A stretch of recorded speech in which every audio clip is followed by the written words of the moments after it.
कोहली साहब ये बताएं कि 20 लाख करोड़ के आत्मनिर्भर पैकेज की जो घोषणा प्रधानमंत्री ने की और एक्सपेंडिचर सेक्रेटरी ने कल के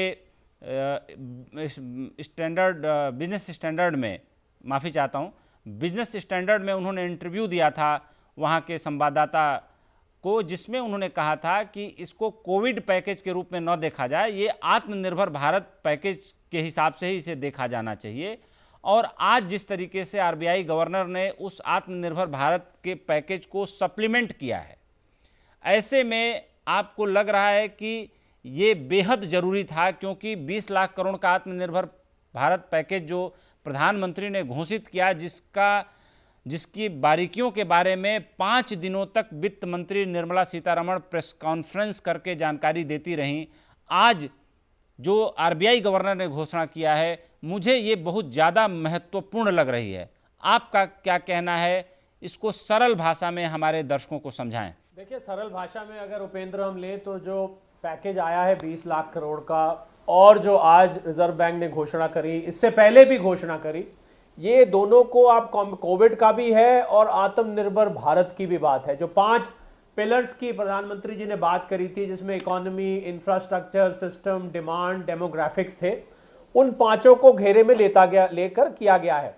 आज जो घोषणा करी है उसमें जो ईएमआई जो लोग देते हैं उनको राहत दी गई है कि आप 3 महीने की बजाय आप 6 महीने ले सकते हैं। 6 महीने तक आप ईएमआई, पहले 3 महीने का किया था, उसको 3 महीने और बढ़ा दिया गया। दूसरा, दरें कम करी गई हैं, 4 रेपो रेट को 4.4 से घटा के 4 कर दिया गया। इसका अर्थ ये होगा सरल भाषा में कि अब लोन सस्ते हो जाएंगे। ये बात और है कि जो बैंकों में जो लोग फिक्स डिपॉजिट करते हैं, उनके भी डिपॉजिट के रेट भी, जो डिपॉजिट से उनको आय आती है, वो भी कम हो जाएगी। और जहां तक आपने विकसित देशों की बात करी, जिन देशों में इसको 0 कर दिया गया है जी, तो हमें ये नहीं भूलना चाहिए कि पहली बात कि वो विकसित देश है, वहां पर पहले ही इंटरेस्ट रेट 1%, 2%, 3% के आसपास था। यहां पर इंटरेस्ट रेट अभी 1-2 के आसपास पहले कभी नहीं था, तो उसी प्रोपोर्शन में इसको घटाया जा रहा है। अब जहां तक आर्थिक पैकेज की बात है, उसमें मैं टिप्पणी जरूर करना चाहूंगा, क्योंकि उसकी बहुत आलोचना की जा रही है। विपक्ष ये कह रहा है कि ये असल में पैकेज जो है ये खाली मजाक बनाया गया है, वगैरह वगैरह। ये मैं मानता हूं कि उस पैकेज में जो इस समय अर्थव्यवस्था में समस्या है, वो समस्या है डिमांड की, कि डिमांड नहीं है। तो इस और शॉर्ट टर्म समस्या है कि हमें अभी इमीडिएट राहत चाहिए, फौरन राहत चाहिए। इस पैकेज में मध्यमकालीन और दीर्घकालीन समस्याओं का समाधान दिया गया है, mid term to long term जिसको हम कहते हैं। इस पैकेज में यह भी सत्य है कि सप्लाई साइड को ज्यादा ध्यान दिया गया है, मतलब डिमांड को अप्रत्यक्ष रूप से उसको अप्रोच किया गया है, बजाय प्रत्यक्ष रूप से कि जब सप्लाई साइड में क्रेडिट बढ़ेगा, क्रेडिट बढ़ने से कंपनी चलेंगी, एमएसएमई चलेंगे, रेडी पटरी वाले लोन लेंगे, किसानों को इंफ्रास्ट्रक्चर मिलेगा, उससे धीरे धीरे करके डिमांड बढ़ेगी। ये बात सच है कि ये है ना उपेंद्र, कि कभी किसी को मुकम्मल जहां नहीं मिलता, कहीं जमीन तो कहीं आसमान नहीं मिलता। जितनी तरीके से आप देखेंगे, आपको अलग तरीके से दिखाई देगा।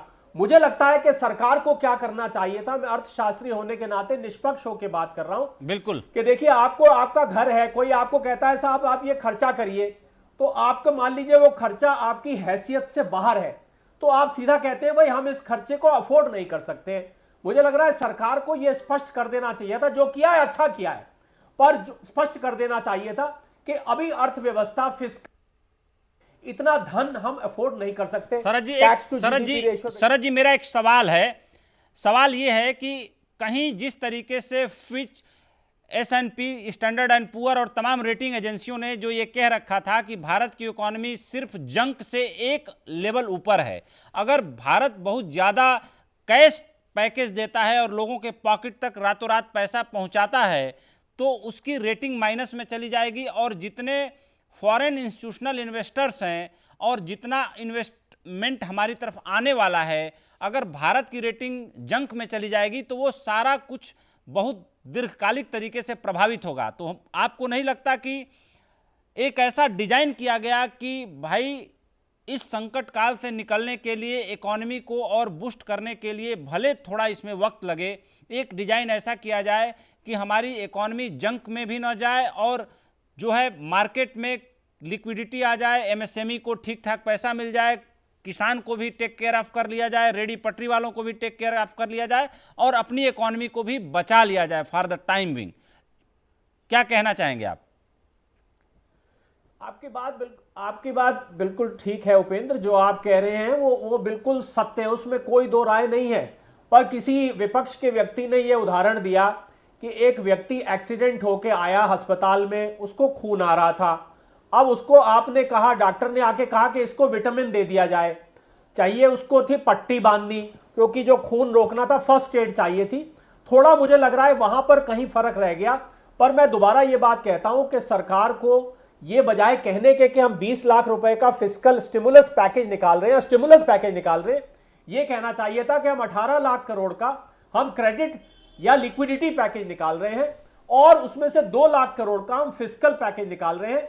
इससे ज्यादा धन, और जहां तक आपने रेटिंग एजेंसीज की बात करी, मैं उस पर जरूर टिप्पणी करना चाहूंगा।